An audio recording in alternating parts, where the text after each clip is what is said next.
Okay, we are recording. Hi there, everybody. I am doing this recorded lecture for chapter 15. And as I mentioned in previous lectures, chapter 15, probably in class also, chapter 15, we're going over the stockholders equity section. And so we're going to focus particularly on stock transactions. And so not only issuing stock, but some of the different aspects of the equity section, treasury stock, preferred stock, common stock, right? So some of those different things there, of course, retained earnings, as we've gotten practice with before. So that's what we're getting into in chapter 15. So I am going to share my screen with you and get the PowerPoints pulled up. All right, again, you see here, chapter 15 is what we're going to cover. And so some of those main learning objectives here for chapter 15: describe the corporate form and the issuance of shares of stock. Number 2, describe the accounting and reporting for reacquisition of shares. So when we buy back our shares, that's treasury stock, is what we call that.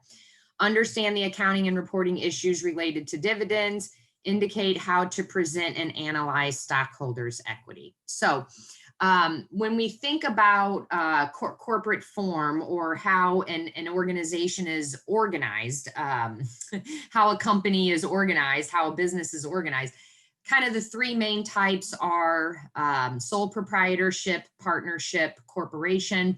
Sole proprietorship, obviously usually a smaller business, one owner, sole proprietorship. Partnership, 2 or more owners. And in a corporation, the owners are actually the stockholders. And so just like it's showing us here, some of the special characteristics of the corporate form. So they do have to think about what the state corporation laws are, as we talk about a little bit later in the chapter.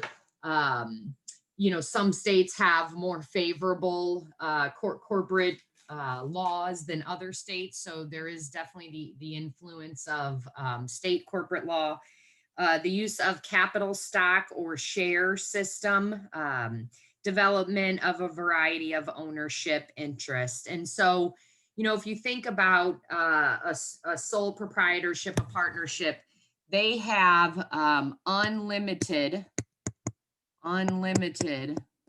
liability, which means with a sole proprietorship or partnership, if one of these types of companies does damage to a person's house, or maybe there's some kind of accident in the store, what have you, that person can come after not only the owner's business assets, but also personal assets. So there's unlimited liability, where with a corporation, there is limited liability. Because, again, you think about the stockholders at Walgreens, for example. If Walgreens is involved in a lawsuit, none of the stockholders are necessarily going to be personally responsible, right? Their personal assets wouldn't be at risk. They'd only be at risk to what they're invested, basically. So that's kind of the main difference between the three types of entities. All right, so state corporate law. Corporation must submit articles of incorporation to the state in which the corporate incorporation is desired. This is done at the Secretary of State's office. Is where you do these articles of incorporation. State issues a corporation charter, advantage to incorporate in state whose laws favor the corporate form of business organization.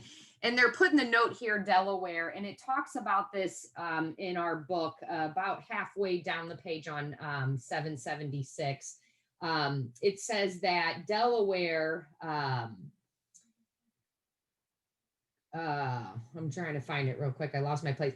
The state has favorable tax and regulatory environment, resulting in Delaware being home to more corporations, public and private, than people. And it even tells us in our book that nearly half of all public corporations in the United States are incorporated in Delaware. I just thought that that was kind of interesting, but accounting for stockholders' equity follows the provisions of each state's Business and Corporation Act.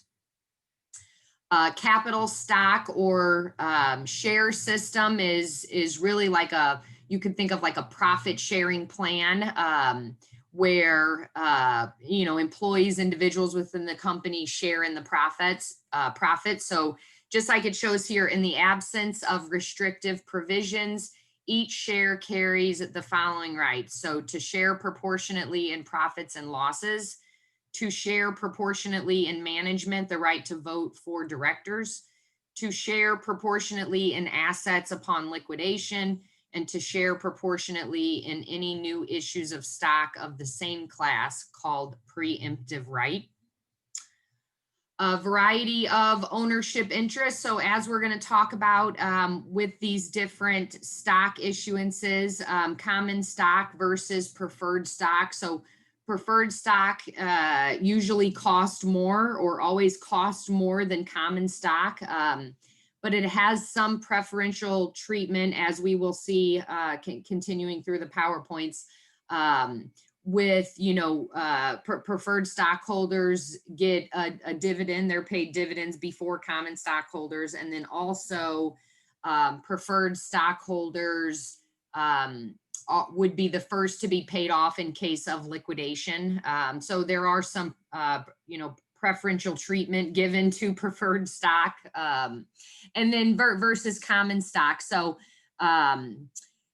common stock bears ultimate risk of loss, receives the benefits of success, usually through dividends or stock splits, not guaranteed dividends nor assets upon the dissolution of the company or dissolving the organization, right? So whereas, like I mentioned, preferred stocks, they are given preferential treatment when it comes to dividends, and then also when assets, in the case where assets get liquidated. So preferred stock is a special class of stock created by contract when stockholders sacrifice certain rights in return for other rights or privileges, usually dividend preference. All right, so this kind of shows us here how, when we think about that stockholders equity section, the main parts of that. So common stock, preferred stock, and then additional paid in capital. So as we're going to see, the additional paid in capital is basically the difference between the par value per share, or the stated value per share, and then the market value, or basically what it is selling for, is what we're going to see when we look at examples of these. So common stock, preferred stock, additional paid in capital, retained earnings, and then treasury stock.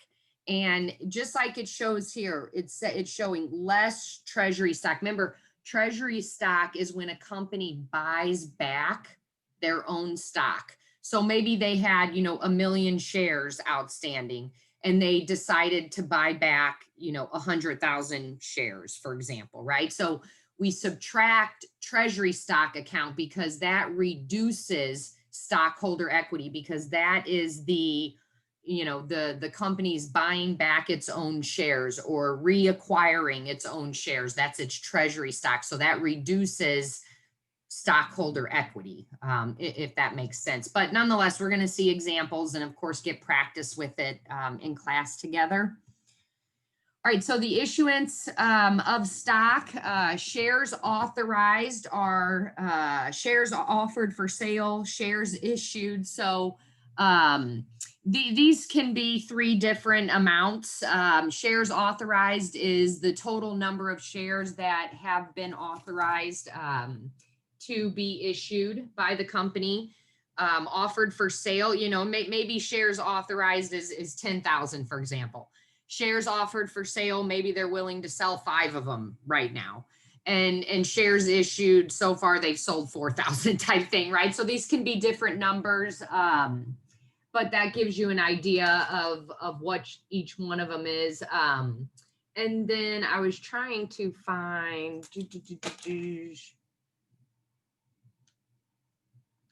yeah, so this starts on page 70, 79 in your textbook. But some of the issues that we're going to deal with going through this chapter, and some of the terms that we'll define, par value stock. This is when a particular par value is listed. For example, they give us in the book, PepsiCo's par value per stock is 1 2/3 of a cent, or Kellogg's par value per stock is 0.25 or 25 cents. Hershey's par value per stock is $1, right? Those are the examples they give us in the book. So the par value per stock is what it would have been listed at when the shares were authorized. But again, that's not the market value. So, you know, I didn't look up, I'm thinking about it, I wish I would have, but if Hershey's par value per stock is $1 per share, if we look at the market value or the market price, the price per share, then we're probably looking more like say $20 or $25 or something like that. You know, I don't know. I didn't look it up. I wish I would have, but you know, that difference is par value versus what it's actually selling for, type thing. So no par stock just means that there is not a value associated with the shares when they're authorized. So it says in our textbooks, issuance of no par stock avoids the contingent liability that might occur if the corporation issued par value stock at a discount. Some confusion exists over the relationship between the par value and the fair value. Is a couple reasons why no par value stock is issued or authorized, but it is determined by, again, as we said in the beginning of the PowerPoint, the state's corporation and being incorporated, the state corporation laws. So.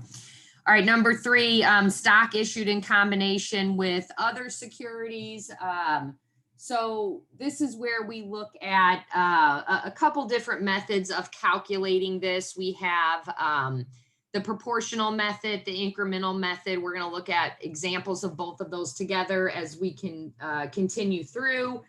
But some of the examples of this that they give us, excuse me, in the book is like if we issue stocks and then we also issue, for example, you know, of those stocks, part is common stock, part is preferred stock, type thing. You know, another one that they talk about, I thought, and now I'm just having problems finding it here. Yeah, they give us the example of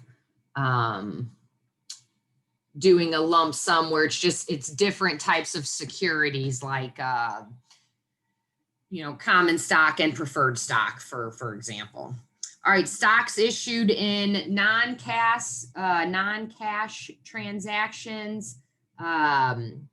It tells us in our books, companies should record stock issued for services or property other than cash at either the fair value of the stock issued or the fair value of the non-cash consideration received. So, you know, it could be that we're trading stock for a product or a service, basically.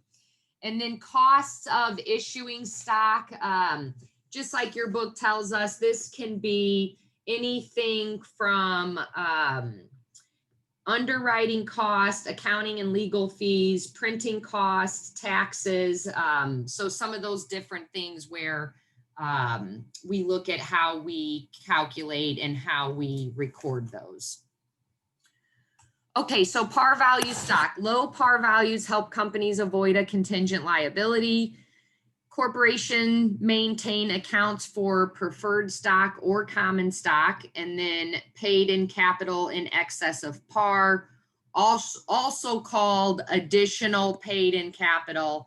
And actually, when we get practice with this in class together, that's how I always do this, additional paid-in capital, just so it's a little bit less writing, but additional paid-in capital is how we'll look at it. So here's the first example. It says, Blue Diamond Corporation issued 300 shares of $10 par value common stock for $4,500. Prepare the journal entry to record the issuance of the shares. So first of all, the first thing that comes to my mind is, okay, if it was 4,500 for 300 shares, then the market value, or what these shares actually sold for, was $15 per share. Okay, 15 per share. So if they had a $10 par value and they sold for 15 a share, that difference, that $5 difference, represents what's going to become additional paid-in capital, right? So as we're going to see, we're going to have what, $5 per share. So, 5 times 300, an extra 1,500 additional paid-in capital, essentially. So our journal entry there, you see debit to cash, 4,500, credit to common stock. So we credit common stock for the par value, AKA stated value, right? So we credit common stock for the par value, and then we credit paid-in capital excess of par for selling price per share minus par value per share, right? So it's the difference between the selling price per share and the par value per share. Okay. All right, no par stock. So just like it shows here, reasons for issuance, avoids contingent liability, avoids confusion over recording par value versus fair market value. So this example says Video Electronics Corporation is organized with authorized common stock of 10,000 shares without par value. If Video Electronic issues 500 shares for cash at $10 per share, it makes the following entry. So because there is no par value, there's no paid-in capital excess of par, right? We're just debiting cash, crediting common stock. All right. Here's another example. It says some states require that no par stock have a stated value. If a company issued 1,000 of the shares with a $5 stated value at 15 per share for cash, then it would make the following entry. So, this is treated like par value, right? So this is treated like par value. The only difference, instead of saying paid-in capital excess of par, it's paid-in capital excess of stated value. This is, we're going to take, 1,000 times 15, that's what we're going to debit cash, right? And then we're going to have a credit to common stock for 5,000, and then a credit to paid-in capital excess of stated value for 10,000, right? Right, so it just says stated value instead of par value. Okay. All right, stocks issued with other securities, also called lump sum sales. So stock purchases or stock sales that have multiple securities included in. Again, the example your book gives us is if we're selling at the same time common stock and preferred stock, for example. And so we've got two methods of doing this, the proportional method, the incremental method. We'll get practice with both of them in class together. Not too bad, I think, but we'll see examples of these and get practice with them. So the first one, and this is the proportional method. So it says Beverage Corporation issued 300 shares of $10 par value common stock and 100 shares of $50 par value preferred stock for a lump sum of 13,500. Common stock has a market value of 20 per share, and preferred stock has a market value of 90 per share. So we're looking at, okay, what is the total market value? So if we look at, okay, common stock, we're selling 300 shares for 20 each. And then preferred stock, we're selling, well, what they're worth. Okay, we're selling 300 shares that are worth $20 per share. And then here we're selling 100 shares that are worth 90 per share, right? And so we're looking at, okay, what's the total value of this purchase? So the total value, 15,000. So that's 100% of our total value. And then, okay, what does each one take up of the whole? So it's really a type of vertical analysis, right? We're looking at proportions. What does each one take up of the whole, right? And so if common shares is basically 40% of our total market value, then we're going to allocate 40% of the total purchase. So out of 13,500 times 40%, there, we're going to allocate 5,400 to the common stock. Same thing with the preferred shares. If preferred shares represent 60% of our total value, we're going to allocate 60% of that amount. So 13,500 times 60%. All right, so our journal entry, we'd have debit to cash for 13,500, credit to preferred stock for the amount that we're allocating to preferred stock. And remember, when we look at this is for the par value, right? Remember, we credit preferred stock for the par value. Let me do that one more time. We credit common stock for the par value. And then credit paid in capital excess of par for the difference. Is what that one would look like. Anyway, we'll get some practice with it in class together. Okay, here's an example of the incremental method. So Beverage Corporation issued 300 shares of $10 par value common stock and 100 shares of $50 par value preferred stock for a lump sum of $13,050.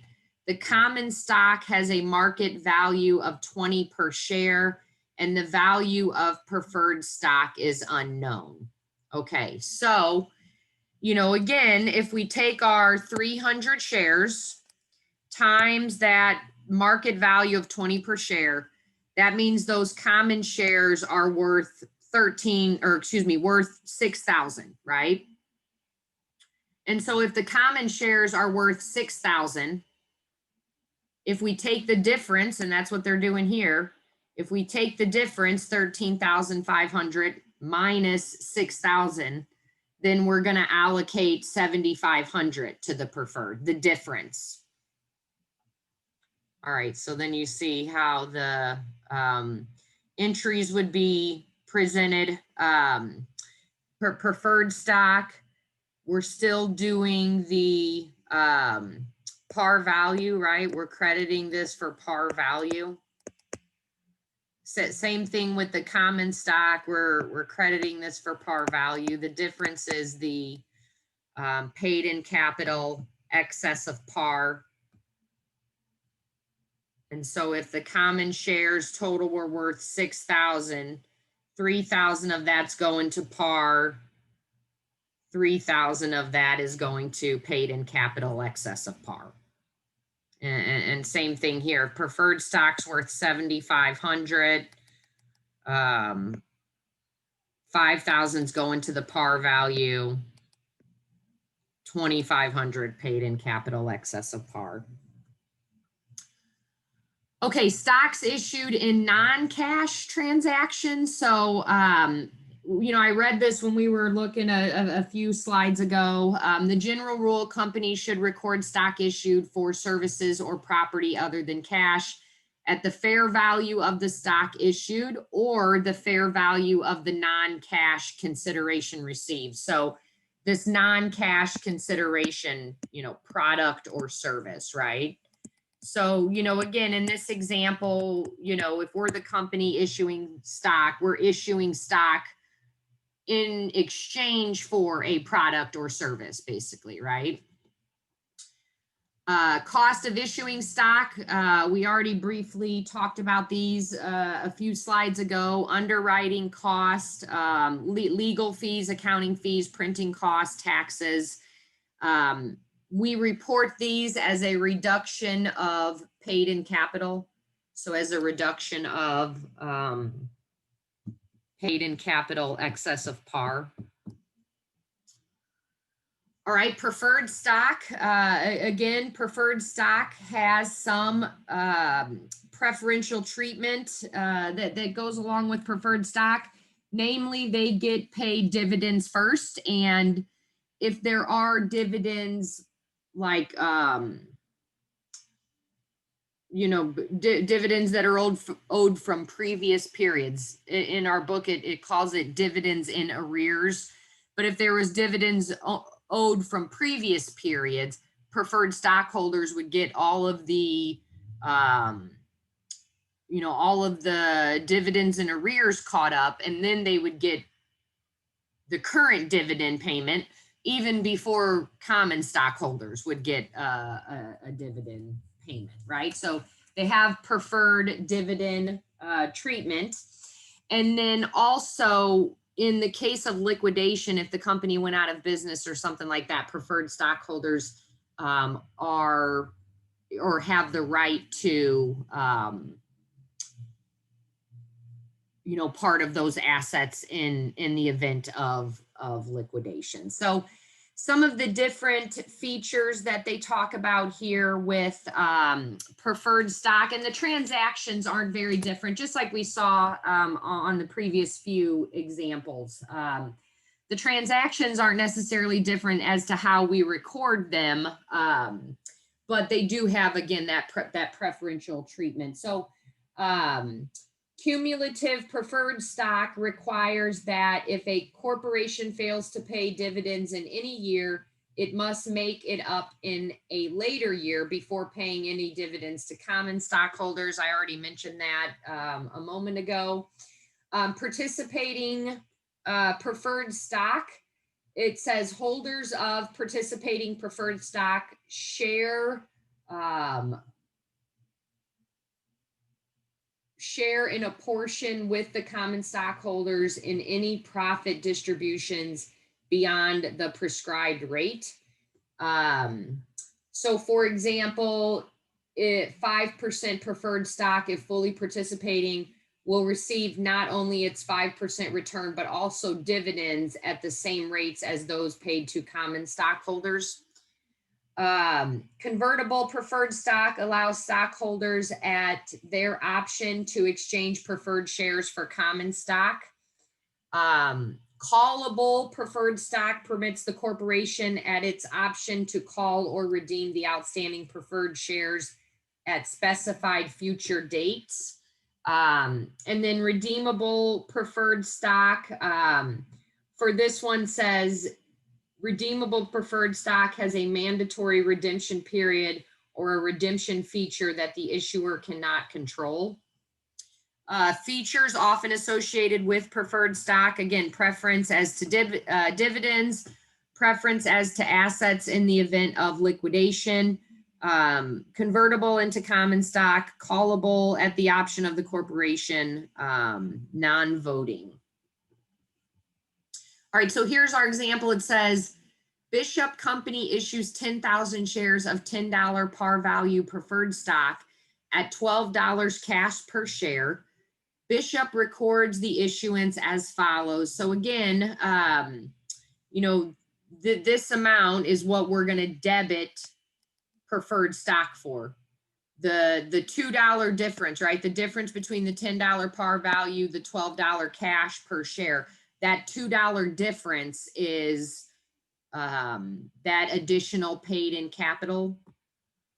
All right, so we see that entry here, debit to cash for the total amount, 10,000 shares times $12 cash per share.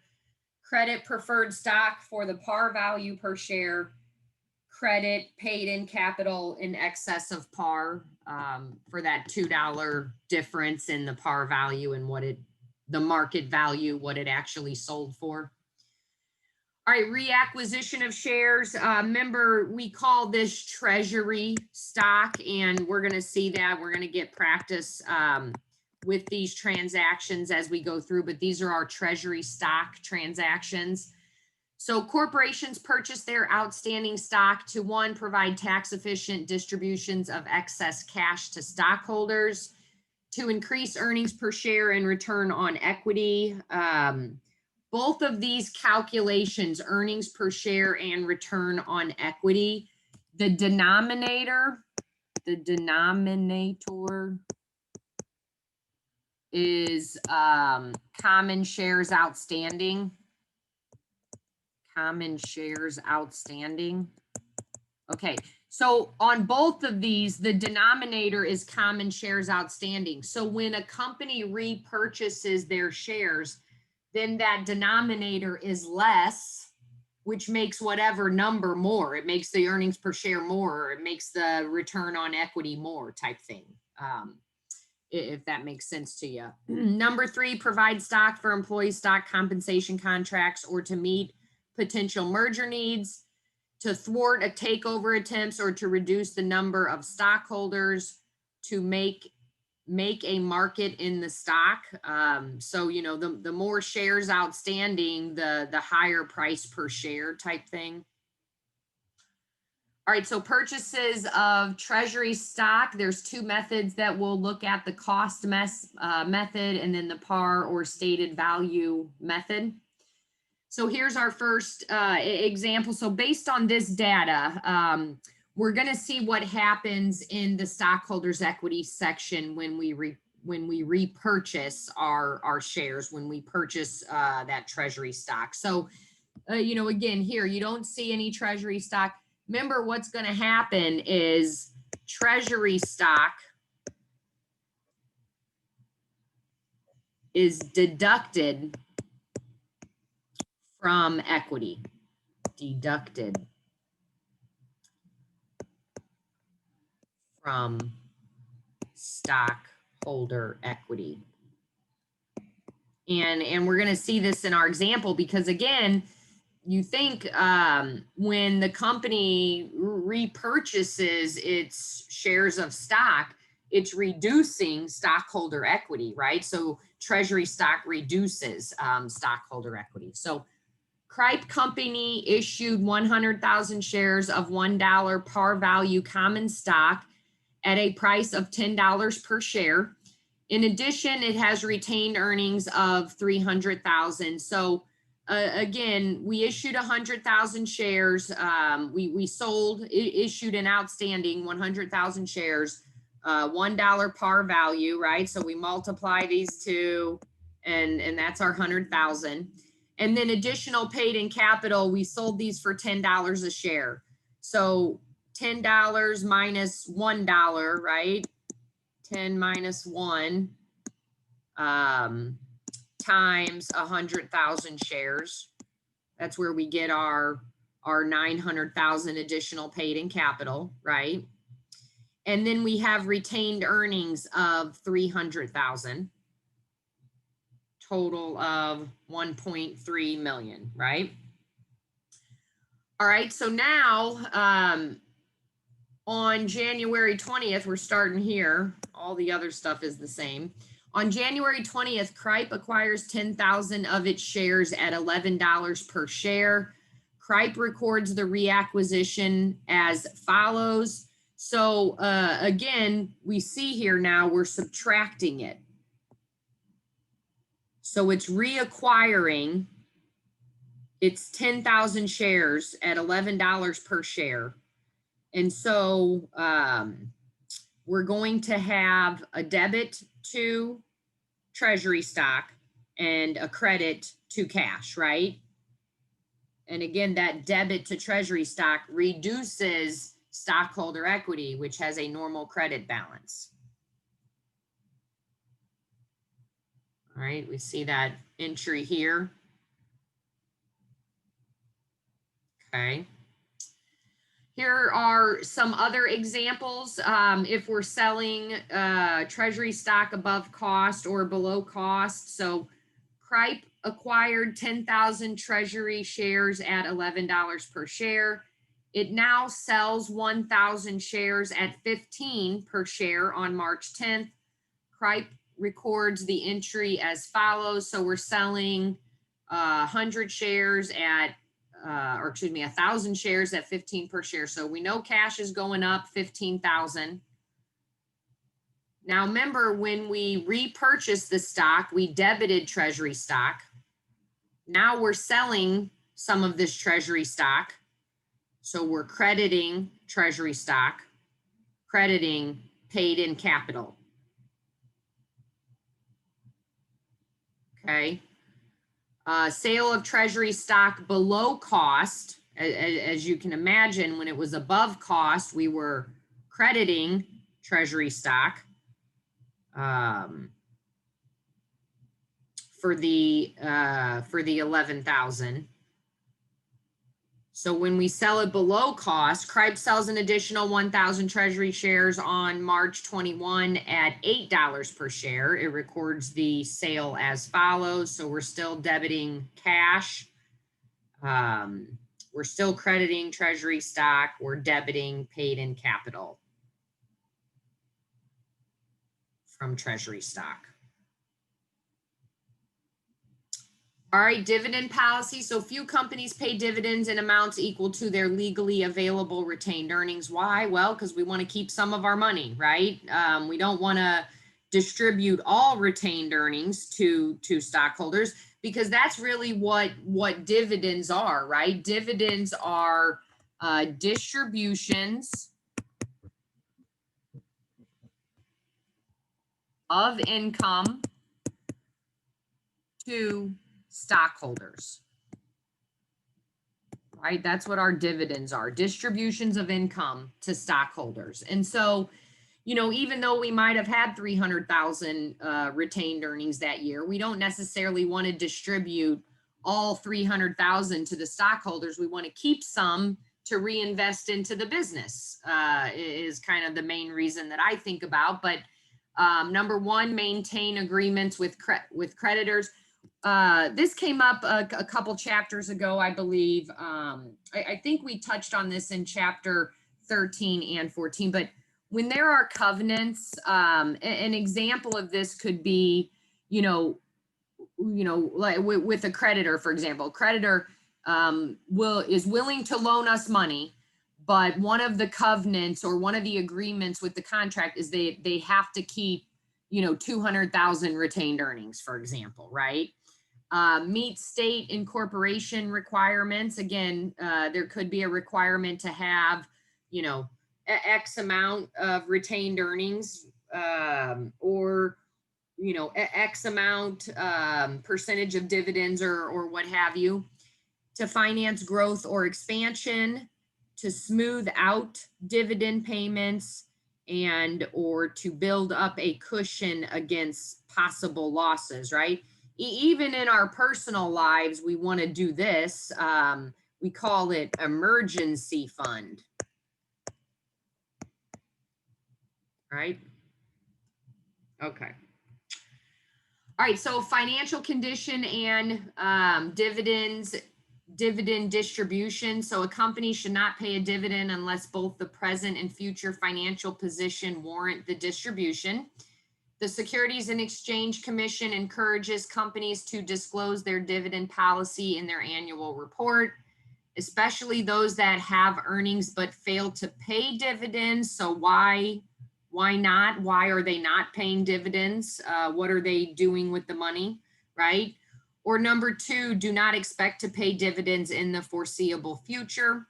The SEC encourages companies that consistently pay dividends to indicate whether they intend to continue this practice in the future. Types of dividends: cash dividends, property dividends, liquidating dividends. So cash dividends, property dividends, liquidating dividends, you know, we have different journal entries, different transactions that we do for these, but basically, you know, they're not too bad. When we think about dividends, dividends reduce retained earnings, right? So when we start to look at these transactions, we pay out dividends, that reduces retained earnings, thus reduces the total stockholder equity, right? Okay, so cash dividends. So board of directors vote on the declaration of cash dividends. That's the date of declaration at which time it becomes a liability. A declared cash dividend is a liability. Companies do not declare or pay cash dividends on treasury stock. So as we're going to see, this date of declaration, this is when it becomes a liability. So we have a journal entry here that we have to do.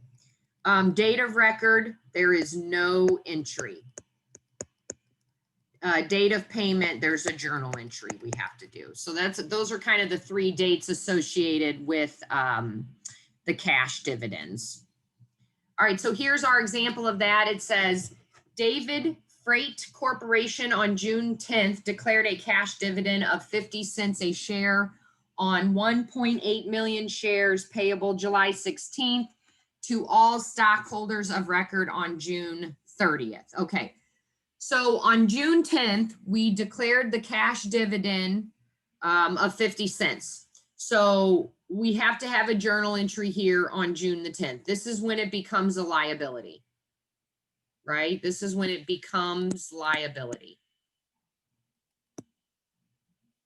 Oh, I can't write very good with this thing. That's what that, that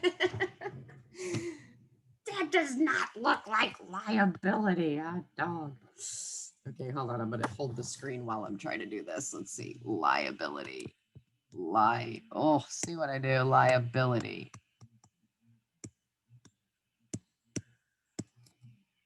Right. Okay, so that's when it becomes a liability, right? And then payable July 16th. Okay, so July 16th is when we're paying. So, you know, again, we have to record this.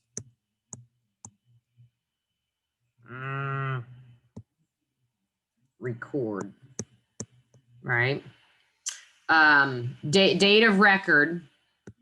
That's just all stockholders on the, you know, on the roster at that time. So there's no entry for date of record. All right, so here's an example of what those would look like. June 10th. Remember, retained earnings usually increases with a credit. So you see here, we're paying out dividends. So we're debiting retained earnings, crediting dividends payable.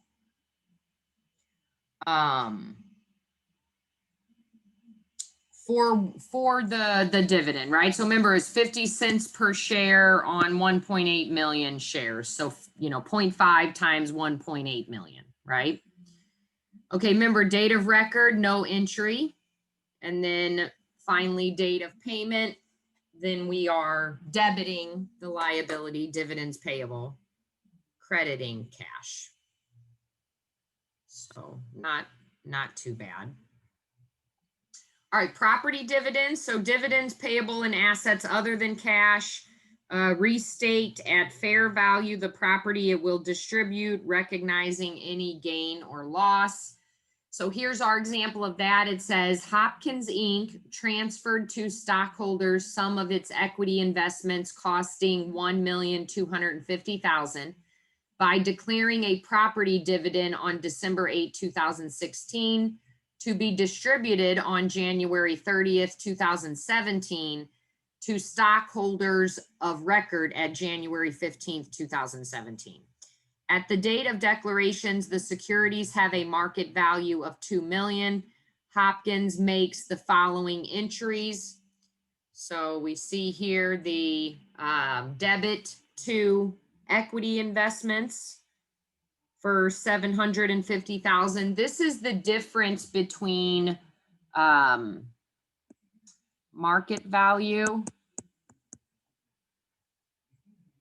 minus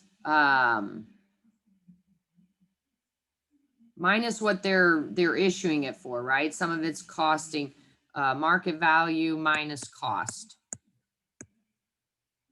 right? Because the market value of these securities are 2 million and they cost us 1,250,000, or they cost Hopkins 1,250,000, right? And then we credit unrealized holding gain or loss. We're crediting it. So in this case, it's a gain. If it was a loss, we'd be debiting it, right? Debiting retained earnings for 2 million, crediting property dividends payable. There is no entry for the date of record, January 15th. So our next one is at distribution, and we are debiting property dividends payable, crediting equity investments.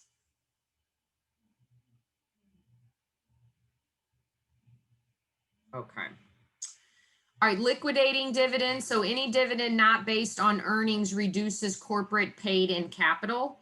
The portion of these dividends in excess of accumulated income represents a return on the part of the stockholder's investment. So liquidating dividends are not paid from retained earnings. They're paid from, or they reduce, right? Reduces paid in capital. So they're paid out of paid in capital, additional paid in capital.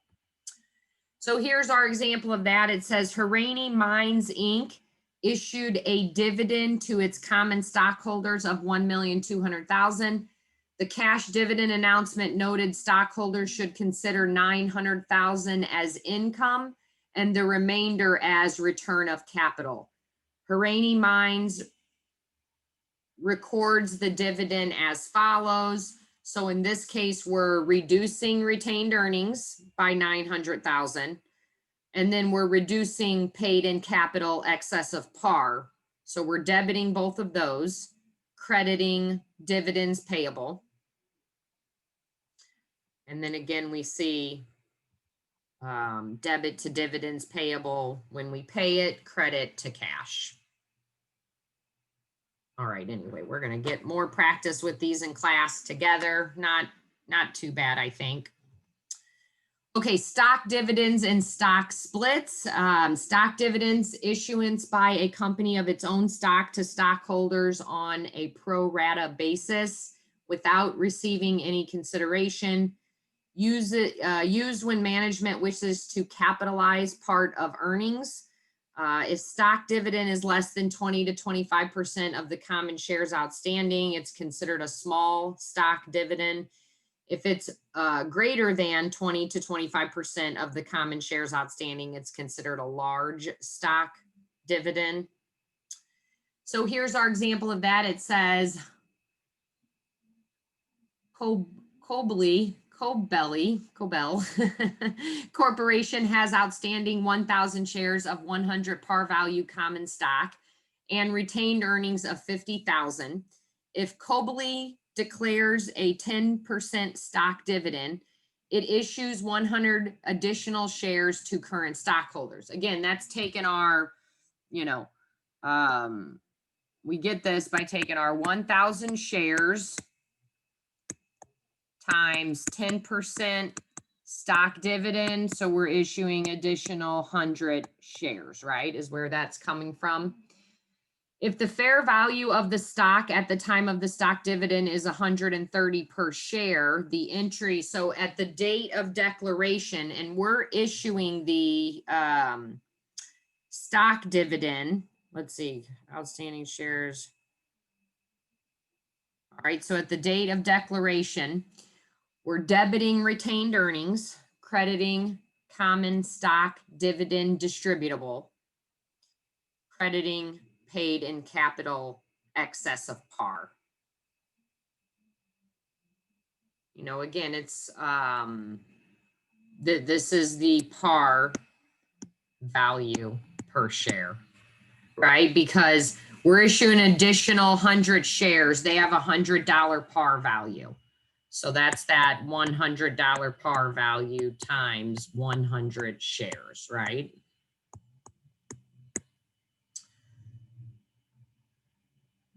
And then the complete value, or the market value rather, 130 per share. So 100 shares times 130 shares. We're debiting retained earnings 13,000. And then again, crediting common stock dividend distributable for the par value, crediting paid in capital excess of par for the difference. Date of distribution, we would debit common stock dividend distributable, credit common stock. Right, we're increasing common stock. Essentially, common stock increases with a credit. Right, we're issuing these additional 100 shares stock dividend, so that makes our common stock go up. Right. Okay, dividend policy. So with stock splits do not change stockholder equity. Stockholder equity is the same before and after a split. But some of the reasons for a stock split are to reduce the market value of the shares. So as we're going to see here, if a share is selling for, $100 before the split, after the stock split, then it's selling at $50, right? So it reduces the market value per share, or what it's selling for per share. Decrease par value and increase number of shares, because again, we look here, 1,000 shares at $100 per share. That was 100,000, right? But now we're doing a stock split. So those 1,000 shares become 2,000 shares, but now they're only worth $50 a share. So it doesn't change stockholder equity. Stockholder equity still 100,000. What sometimes companies hope for, though, is that by doing a stock split, that's going to reduce that par value or reduce that market value of the shares, and that will attract new and more investors, right? Okay, stock split and stock dividend differentiated. So a large stock dividend greater than 20 to 25% of the number of shares previously outstanding. Same effect on market price as a stock split, par value transferred from retained earnings to capital stock. So here's our example of that. It says Luna Steel Inc. declared a 30% share dividend on November 20th, payable December 29th to stockholders of record at December 12th. At the date of declaration, 1 million shares par value $10 are outstanding with a fair value of 200 per share, or market value of 200 per share. The entries are, so remember, the date of declaration, this is when it becomes a liability, right? We have to pay this out now, right? So we're reducing retained earnings, we're debiting retained earnings, we're crediting common stock dividend distributable, right? That's our 300,000 additional shares, because we have 1 million shares, 1 million times 30%, right? That's our 300,000 additional shares. $10 par value. So we're debiting retained earnings, crediting common stock dividend distributable. That's our liability. And then when we distribute these, we are debiting common stock dividend distributable, crediting common stock, right? Because we're increasing the number of shares. Okay, here's an example of a stockholders equity section. You know, little bit more involved, a little bit more detailed than the stockholders equity section that we have seen in the past. But not too bad. We'll get practice preparing some of these together. But you see here we've got under capital stock, preferred stock, common stock, potentially common stock dividend distributable, under additional paid in capital, excess of par, excess of stated value. And then under retained earnings, we subtract out that. You see that less cost of treasury stock. So we're subtracting that out, right? In this case, there's accumulated other comprehensive loss as 2. So we're subtracting both of these out. All right, disclosure of restriction on retained earnings, like a covenant, for example. Restrictions are best disclosed by a note. We see an example here of Alberto Culver Company. Restrictions may be based on the retention of a certain retained earnings balance, the ability to maintain certain working capital requirements, additional borrowing, and other considerations. So it's showing us in this example, the 200 million revolving credit facility, the term note, and the receivables agreement impose restriction on such items as total debt, working capital, dividend payments, treasury stock purchases, and interest expense. At year end, the company was in compliance with these arrangements, and 220 million of consolidated retained earnings was not restricted as to the payment of dividends. So when there is restrictions, they should be disclosed in the financials. Okay, here's another example of a statement of stockholder equity and how the information can be presented in columnar form. So we see the total number of common shares outstanding and that total value. Then we see additional paid in capital, retained earnings, accumulated other comprehensive income or loss, treasury stock, non-controlling interest, total equity. You know, again, a company's not necessarily going to have all of these sections, but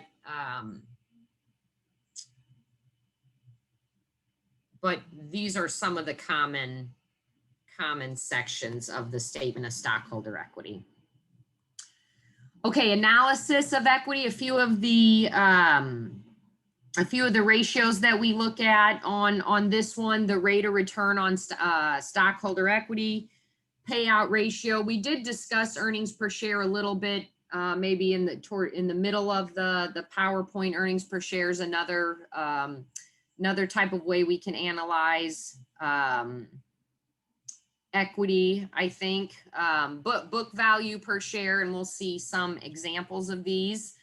So here's our rate of return on common stockholder equity. It says Marshalls Inc. had net income of $360,000, declared and paid preferred dividends of $54,000, and average common stockholder equity of $2,550,000. So we see that formula here: net income minus preferred dividends divided by average common stockholder equity. And so we've got a return on stockholder equity of 12%. And just like it tells us at the bottom here, this ratio shows how many dollars of net income the company earned for each dollar invested by the owners. AKA stockholders, right? Okay. The payout ratio, this one says Midgley company has cash dividends of 100,000 and net income of 500,000 and no preferred stock outstanding. So we take those cash dividends divided by net income. That's a 20% payout ratio. Book value per share, Yurts Corporation common stock equity is 1 million and it has 100,000 shares of common stock outstanding. So we take that common stockholder equity divided by outstanding shares. That's a book value of $10 per share. The amount each share would receive if the company were liquidated on the basis of amounts reported on the balance sheet. All right, here are some of the exercises, very ambitious list of exercises that I have picked out, but some of these with the journal entries and calculations don't take too long to do. So anyway, I look forward to going over with these, doing these in class with you guys. Hi there, hello again. And yeah, as always, once you guys are able to read your chapter and view this recorded lecture, please let me know if you have any questions and I will see you in class. Bye-bye, guys.